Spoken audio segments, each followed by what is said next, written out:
네, 안녕하십니까. 1월 17일 일요일 1월 셋째 주 주간 전략회의 시작합니다. 저는 예민생 거고요. 우리 석희님이 제일 옆에 보이시네요. 석희님 안녕하세요. 네, 안녕하세요. 네, 서동국 큐레이터시고요. 황큐님 안녕하십니까. 안녕하십니까. 네. 네, 김영우 센터장님, 김쌤 잘 지내셨습니까? 네, 안녕하세요. 예.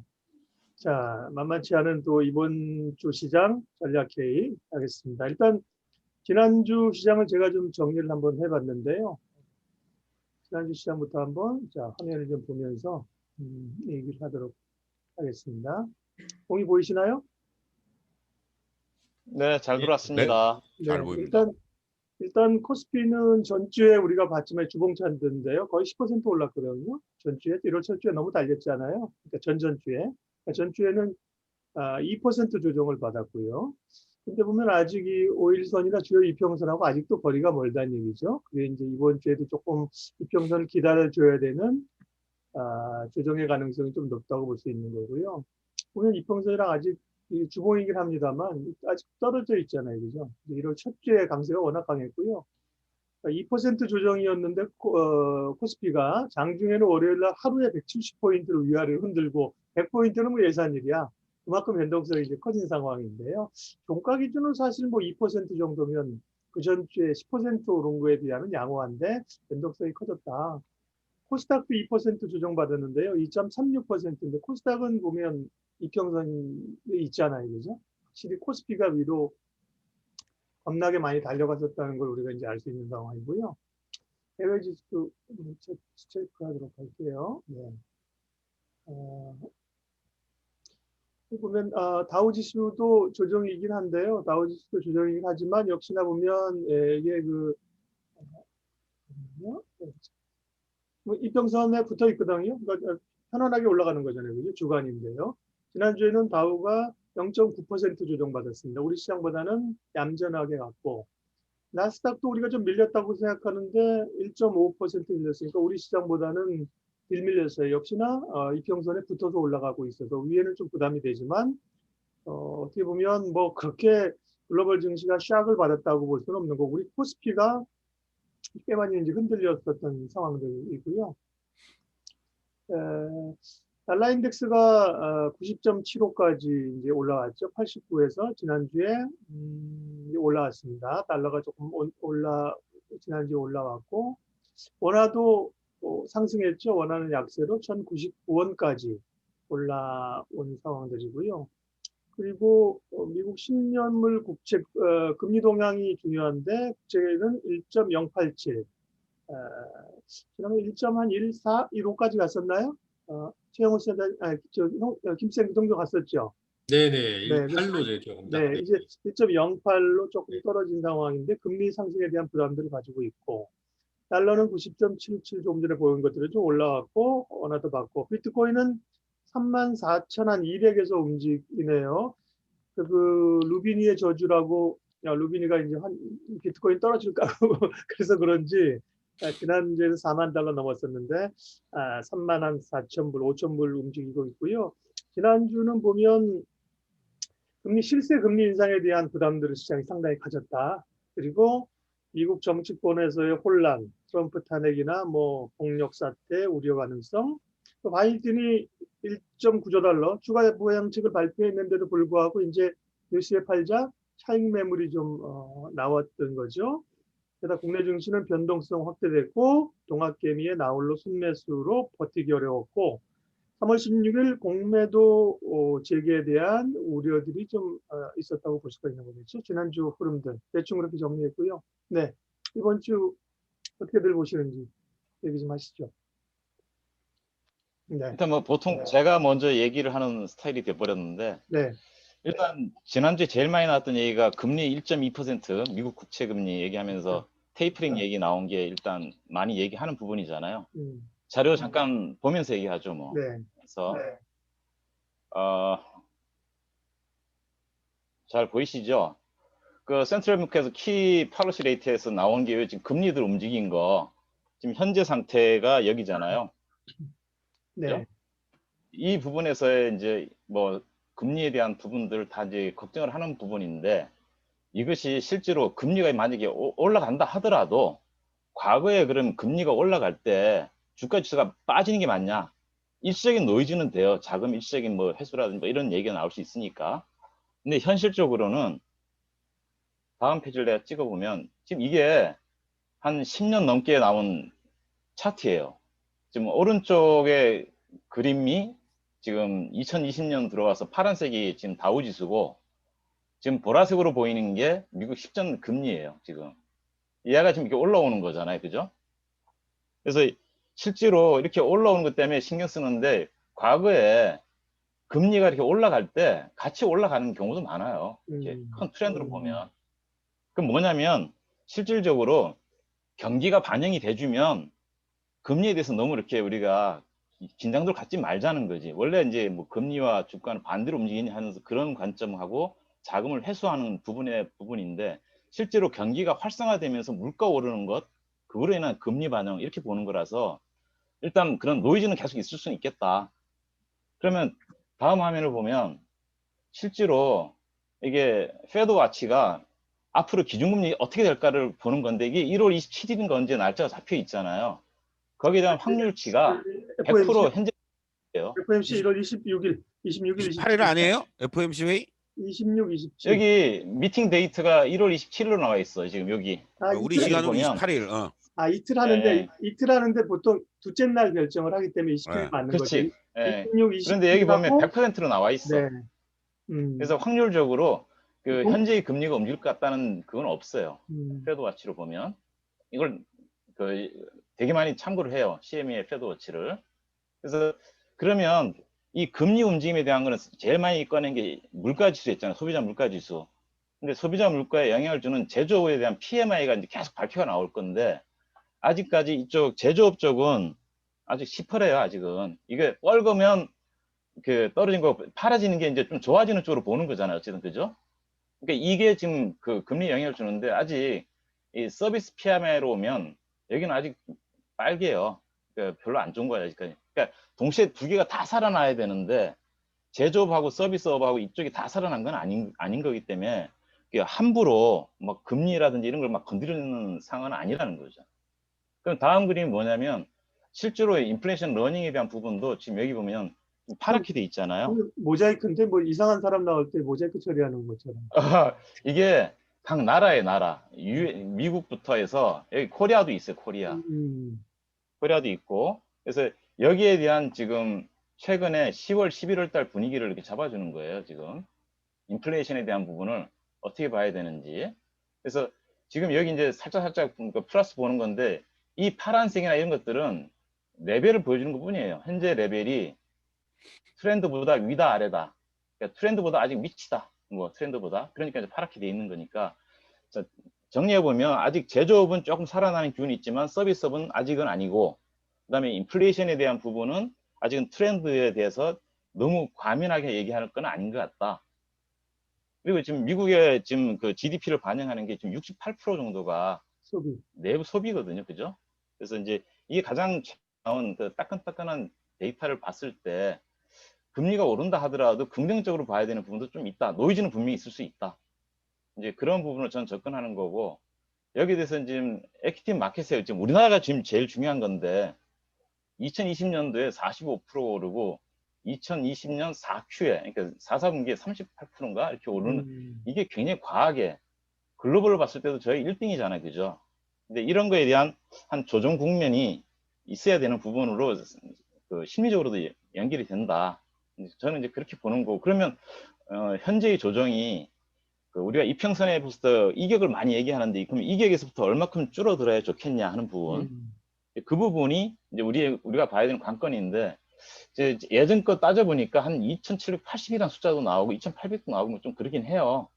근데 얼마요? 우리가 지금 심리적으로 2,800 정도. 근데 심리적으로 우리가 뭘 얘기했냐면 지난번에 3,266하고 거기서 확 급락하면서 나왔던 게 3,045인가 48인가 뭐 그 숫자 나왔잖아요. 그러면 일단은 뜨거울 때, 확실하게 뜨거울 때 히팅됐을 때의 숫자하고 확 식었을 때 숫자 정도는 이미 어느 정도 노출된 거 아니냐. 일단 저는 이제 그 시각으로 좀 보는 거고, 거기서 만약에 이게 쏠림과 몰림이 생긴다면 한번 그런 부분까지도 한번 염두에는 좀 두고 있는 게 좋지 않을까 하는 생각 부분인 거지.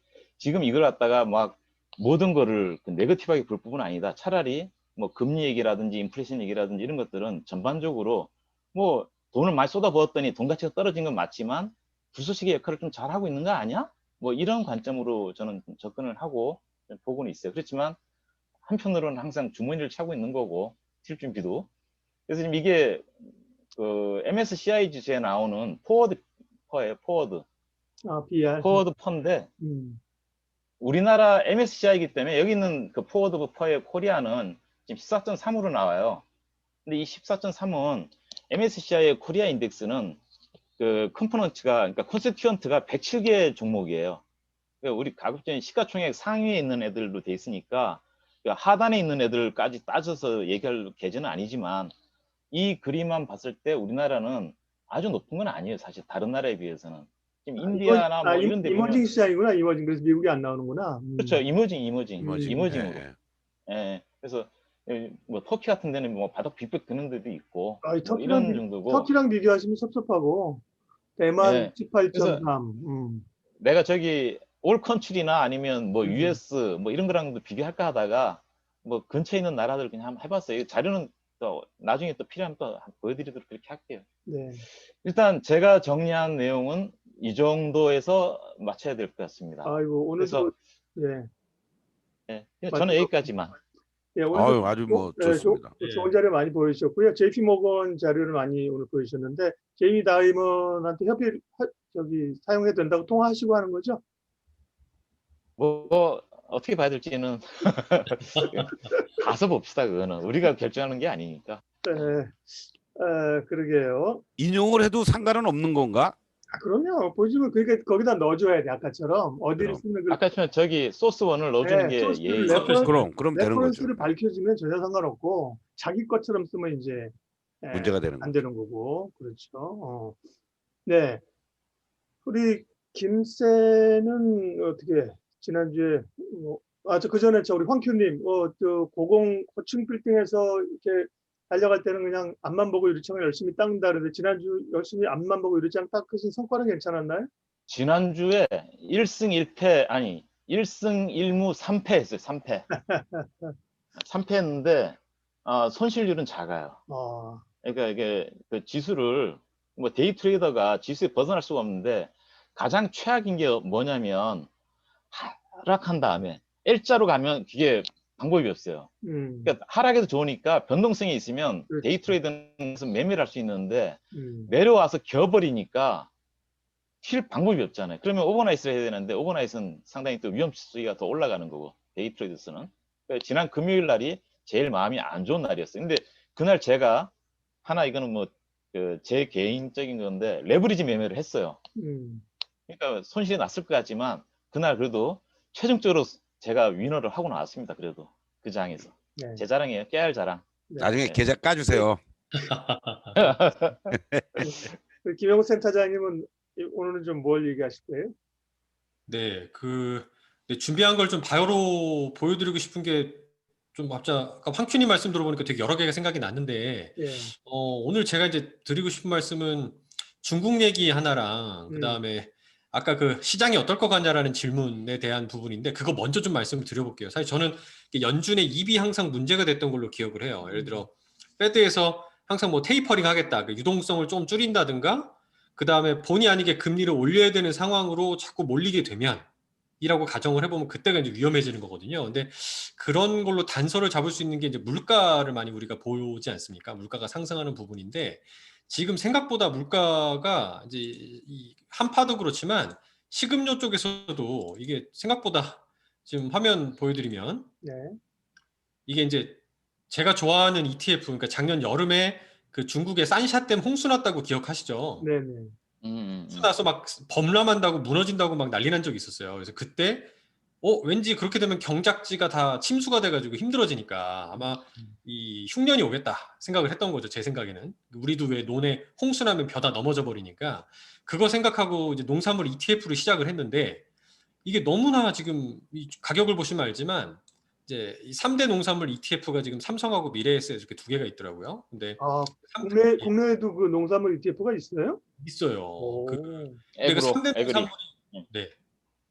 그 여기 보시면 콩하고 밀하고 옥수수 이 세 가지입니다. 근데 이 보시면 제가 이제 투자했던 시점 대비했을 때 생각을 해보면 이게 제가 점선으로 중간에 쳐놓은 게 이제 20년 평균이거든요.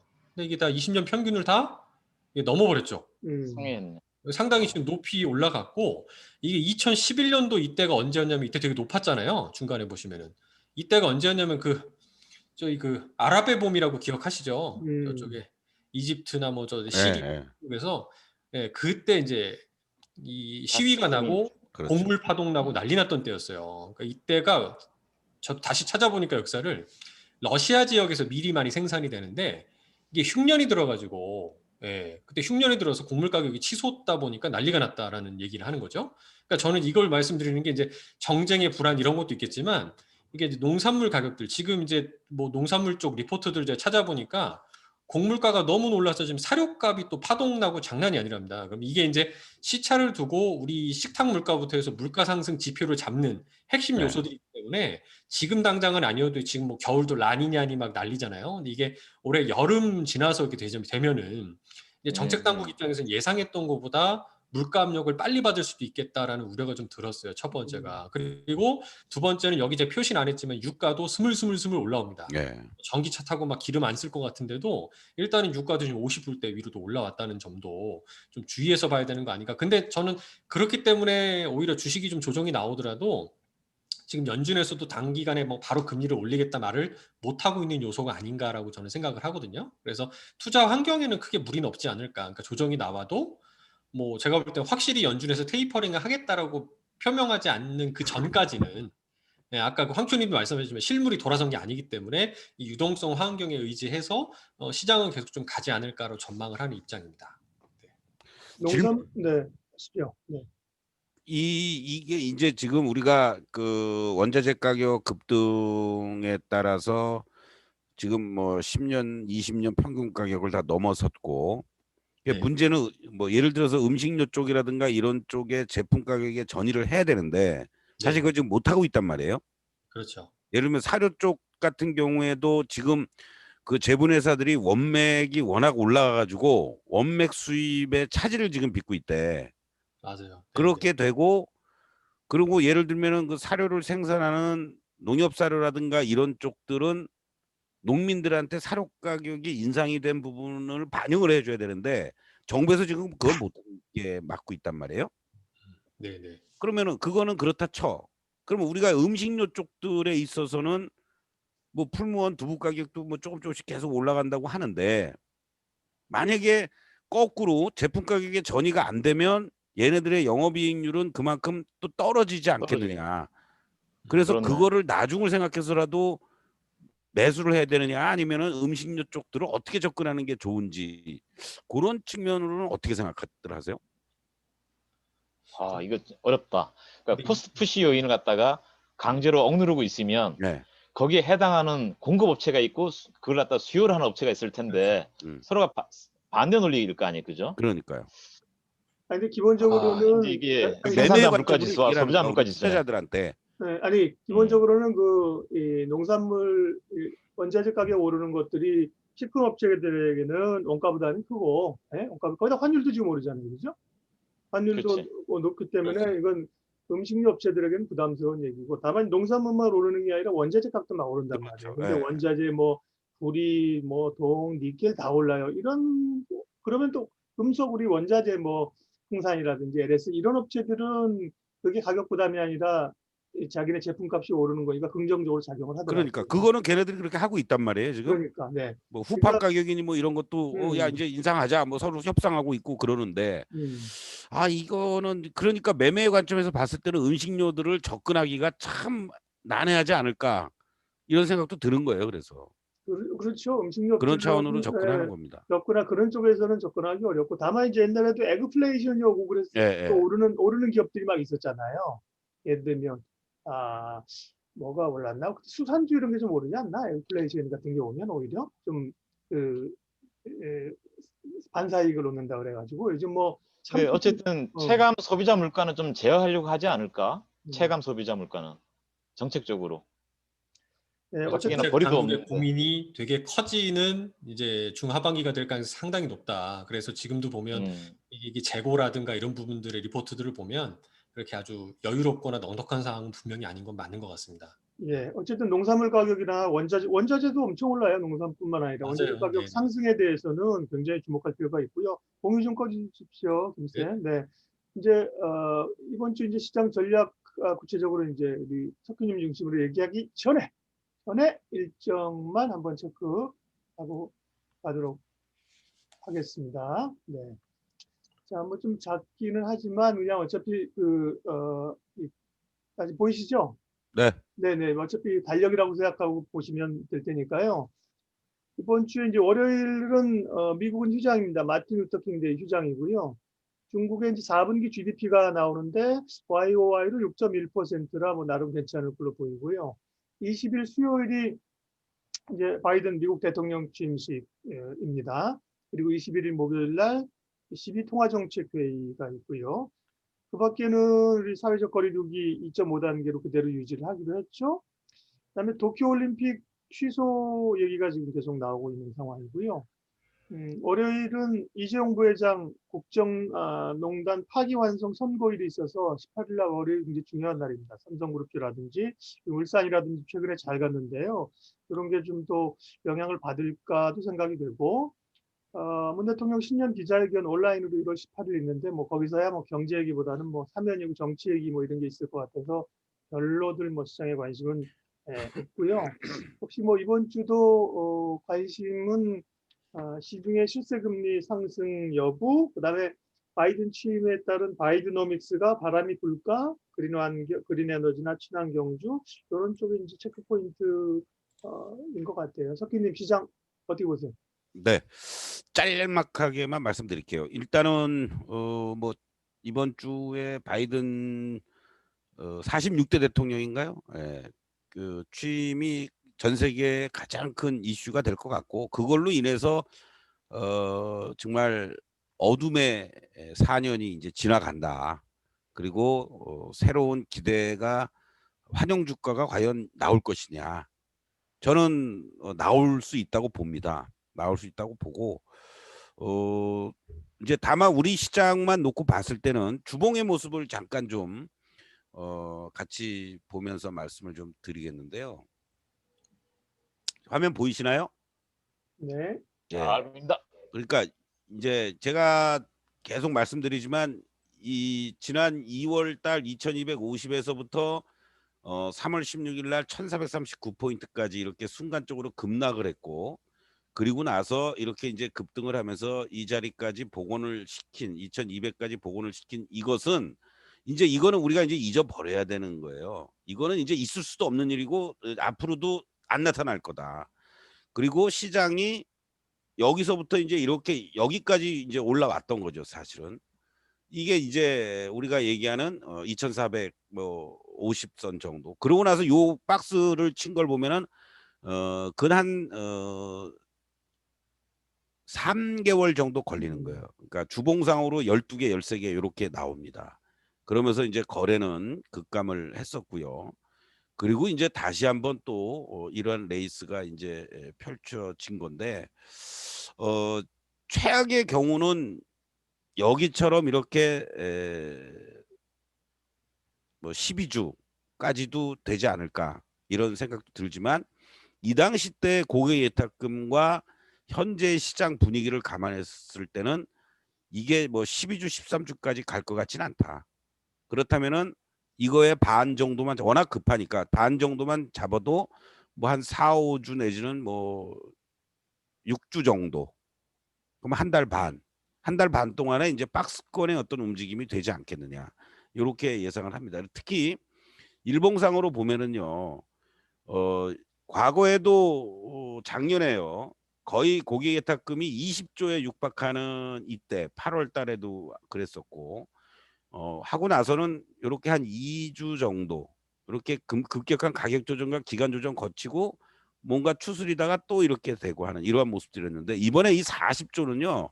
이게 이제 고점을 찍은 거라고 1차적으로 이 구간에서 그렇게 여러분들이 좀 이해를 하시는 게 좋지 않겠느냐.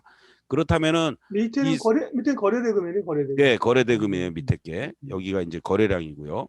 이 거래대금 40조, 44조를 찍은 날이 결국은 3,266이고 뭐 코스닥도 뭐 마찬가지고 합쳐서 이제 60조가 됐던 거 아니겠습니까?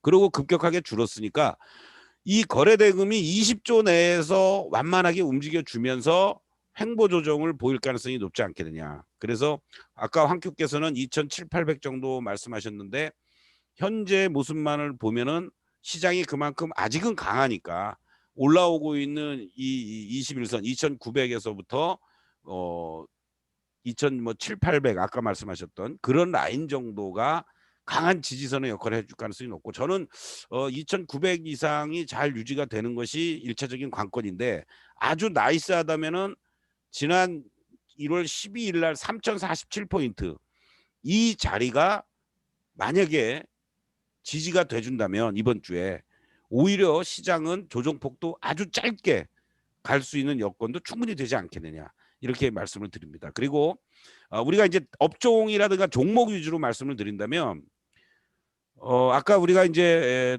달러 인덱스도 봤고 원달러 환율도 봤는데 공교롭게 달러 인덱스가 91이 저항이고 그리고 우리 환율은 1,100원이 저항이라면 외국인들의 거친 매도도 잠잠해지지 않겠느냐. 그거를 이용해서 오히려 지금 기술주나 이런 것들이 좀 조정의 빌미가 됐다. 외국인들 매도가 나오면서. 그래서 오히려 환율이 1,090원대 초반 자리로 자리 잡고 달러 인덱스도 90 초반 레벨에서만 유지가 돼준다면 다시 90을 바로 깨기에는 힘들고 그렇게만 되면 외국인들도 매도는 중단되면서 다시 또 성장주 쪽으로의 저가 매수세들이 들어오지 않겠느냐. 그렇다면 결국 환율의 움직임을 보면서 반도체, 자동차, 2차 전지 쪽을 계속해서 공략을 저점에서 할 수 있는 타이밍이 오는 거고 근데 그게 1,100원 이상 넘어간다. 우리 환율 기준으로. 이래버리면 오히려 기술주들의 성장주와 기술주들의 조정은 더 크고 상대적으로 오히려 내수 소비 쪽들 이런 쪽들을 오히려 당분간은 좀 공략하는 게 좋지 않을까. 그래서 제가 지난 금요일에도 아모레 퍼시픽을 바르고 모두 투어로 여행을 가고 호텔 신라 가서 자자 이렇게 소비 3인방을 상징적으로 여러분께 말씀드렸는데 그런 것들을 하이트 질러도 좀 사다 마셔도 되는데. 예? 하이트 질러. 그렇지. 만약에 그렇게 되면 이제 하이트 질러도 먹고 또 롯데 쇼핑 가서 쇼핑도 좀 하고 뭐 이러면 되겠다. 이렇게 결론적으로 말씀드리겠습니다. 이상입니다. 그렇군요. 질문. 네. 예. 질문. 잠깐만. 그러면 수급을 볼 때 지금 환율 얘기를 자꾸 하니까 그럼 환율 다음에 현물 아니면 환율 다음에 선물.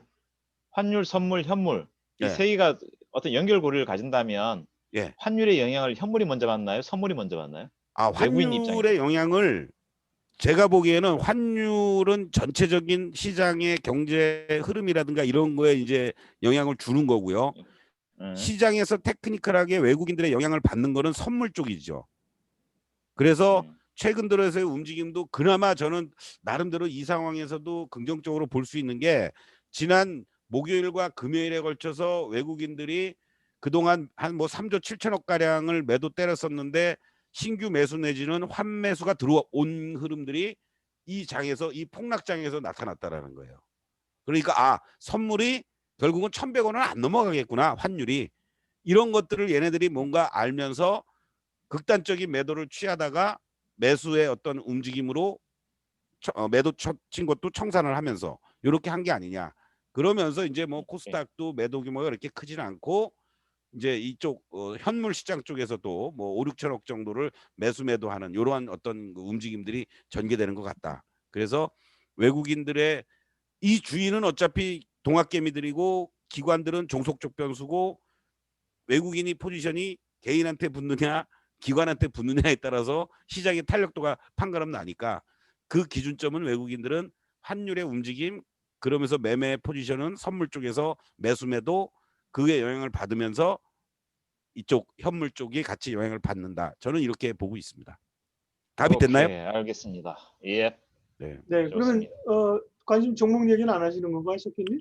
뭐 아까 그 두 가지라고 말씀드렸잖아요. 음. 환율이 1,090원 초반으로 우리 다시 내려오면은 반도체 여러분들 사고 싶었던 것들 뭐 삼성전자가 됐든 뭐 현대차 3인방 또 2차 전지 쪽 뭐 아무거나.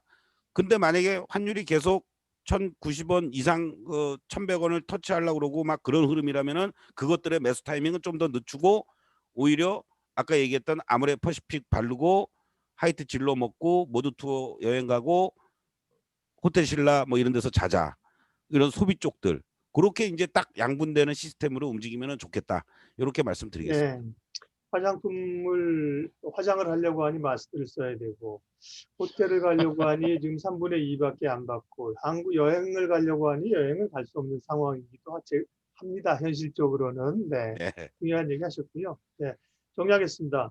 그래서 저도 일단 사실 바이드노믹스 바람이 좀 불어줬으면 좋겠는데 일단은 좀 차익 매물이 뉴스에 팔자가 나왔기 때문에 재상승이냐 이번 주 추가 조정이냐 주 초반은 조금 조정 후반 이후에 좀 상승을 모색하지 않을까 그렇게 보고 있고요. 네. 자, 공유를 공유 좀 꺼주시고요. 네. 석희님이랑 저는 충분히 얘기했으니까 황큐님이랑 김쌤 마무리 발언 해주시고 마무리하겠습니다. 황큐님. 특별히 뭐 이미 그 금리 물가 얘기하면서 그냥 제 스탠스나 이런 것들은 뭐 우리가 움츠려 뛰듯이 그런 과정으로 좀 잘 소화해내면 좋겠다. 그렇게 이해합니다. 예. 네, 김쌤. 네. 마무리. 그러니까 예, 물가 말씀도 주시고 뭐 여러 걱정도 많이 하시지만 저는 2006년도에 그 미차 소리라고 그 직전에 1년 동안 100% 난 펀드를 들은 적이 있습니다. 근데 그게 그 다음 해에 거의 한 3, 4개월 사이에 반년도 안 돼서 또 한 번 100% 오르고 고점이 왔었던 기억을 갖고 있고요. 그래서 지금 높이가 저는 절대 고점 아니다라고 다시 한번 생각하고 조정 나오면 공격적으로 매수를 하고 싶은 생각을 가지고 있습니다. 시장을요? 지수를? 예. 네, 네. 아까 그 농산물 가격 그 ETF도 좀 말씀해 주실래요? 뭐라고 그러셨죠? 그 지금 업계 두 개가 있는데요. 네. 코덱스, 삼성자산 중에 코덱스의 네. 3대 농산물 ETF가 있고 미래에셋의 농산물 타이거. 선물 이넨스드라는 미래는 ETF가 타이거죠, 타이거. 예, 타이거. 타이거 예. 뭐라고요? 타이거 농산물 이넨스드라는 게 있습니다. 이넨스드 농산물. 영어로 돼 있고요. 그러니까 농산물 치시면은 지금 HTS 상에 또는 MTS에 치시면은 이제 삼성하고 타이거 두 개 이제 보이실 거다. 뭐 하시면 되겠습니다. 네. 석희님 끝내도 됩니까? 저요? 네. 아유, 야, 그럼요. 네. 끝내시면 되고. 근데 아까 그 지금 톡 하나 보냈는데 황큐님이 보여주셨던 그 다우지수와 10년물 국채금리 상관계도 있잖아요. 그거 한 장만 좀 카피해서 저한테 좀 우리 보내주십시오. 방에다가 뿌려드릴게. 네. 떠서. 그렇죠. 알겠습니다. 내일 제가 온라인 장주 무방하니까 내일 10시 반 예. 우리 시장 공감에서도 그 장중 온라인 무방한다라는 거 코멘트 좀 할 수 있게 시간 좀 배려해 주십시오. 예 박사님. 네, 지금 사적인 얘기하지 마시고요. 지금 전략 회의하는데 너무 옆길로 세지 마시고요. 네. 자, 오늘은 좀 임팩트하게 좀 끝내기로 얘기를 해서 지난주 워낙 변동성이 컸던 상황들 일단 변동성 자체라도 조금 줄어들면서 뭔가 에너지를 응집하는 기다리는 시간들이 되면 좋겠다. 개인들이 놀란 지난주 워낙 사실 변동성이 커서요. 네. 기대하면서 1월 셋째 주 줌 라이브 주간 전략 회의는 여기서 마치도록 하겠습니다. 수고하셨습니다. 고맙습니다. 고맙습니다.